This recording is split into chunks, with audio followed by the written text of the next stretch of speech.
Karibu tena kwenye chaneli yako ya simulizi za kweli. Hapa ndipo unapopata historia na hadithi za ajabu ambazo huwezi kusikia kila siku. Kabla hatujaanza, hakikisha umesubscribe, kulike na kucomment ili kuendelea kupata simulizi hizi za kipekee kila wiki. Hebu turudi nyuma karne ya 19. Kabla ya teknolojia ya kisasa ya kupanda milima, kabla ya vifaa vya hema na nguo za baridi, wapo watu waliothubutu kukwea mlima Kilimanjaro. Changamoto kubwa kwao ilikuwa mahali pa kulala. Wapandaji wa mwanzo hawakuwa na mahema ya kisasa tulionayo leo. Kwa hiyo walitafuta hifadhi kwenye mapango ya asili ya mlima huu mkubwa. Mnamo mwaka 1889, wakati Hans Meyer, Mjerumani aliyekuwa mtu wa kwanza kufanikisha kupanda hadi kilele cha uhuru, alipokuwa katika safari yake ya kihistoria, alilazimika kutumia mapango haya kama makazi ya muda. Katika kumbukumbu zake, Meyer aliandika kwamba mapango hayo yalikuwa sehemu ya pekee iliyoweza kumkinga yeye na msafara wake dhidi ya mvua na baridi kali za usiku. Mapango hayo pia yalihifadhi chakula, vifaa na yakawa sehemu ya kupanga mikakati kabla ya safari ya juu zaidi. Hadi leo, baadhi ya mapango haya bado yapo na hutajwa kwenye simulizi za wapandaji. Lakini historia ya mapango ya mlima Kilimanjaro haishii kwa wageni pekee.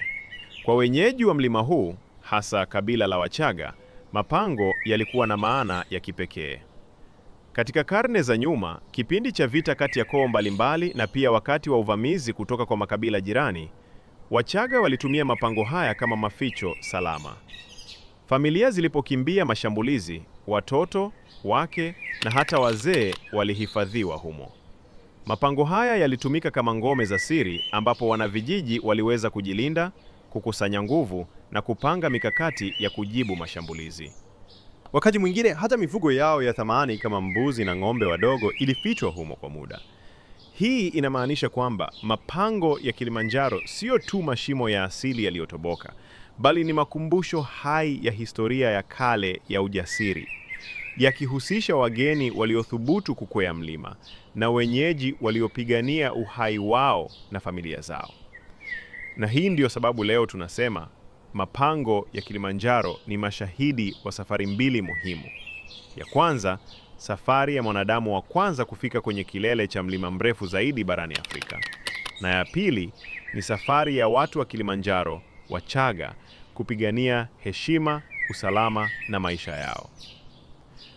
Kama umefurahia simulizi hii ya ajabu ya historia ya mapango ya mlima Kilimanjaro, usisahau kusubscribe kwenye channel yetu ya simulizi za kweli, kulike na kucomment ili utupe maoni yako. Hii imeandaliwa na Abdi Track. Kama umefurahia hadithi hii, usisahau kufollow na subscribe kwenye channel yetu ya simulizi za kweli na page zetu za Abdi Track. Piga like na acha comment zako hapo chini. Ni yapi maoni yako? Ni ipi sehemu iliyokuvutia zaidi? Historia ya Hans Meyer au simulizi ya Wachaga?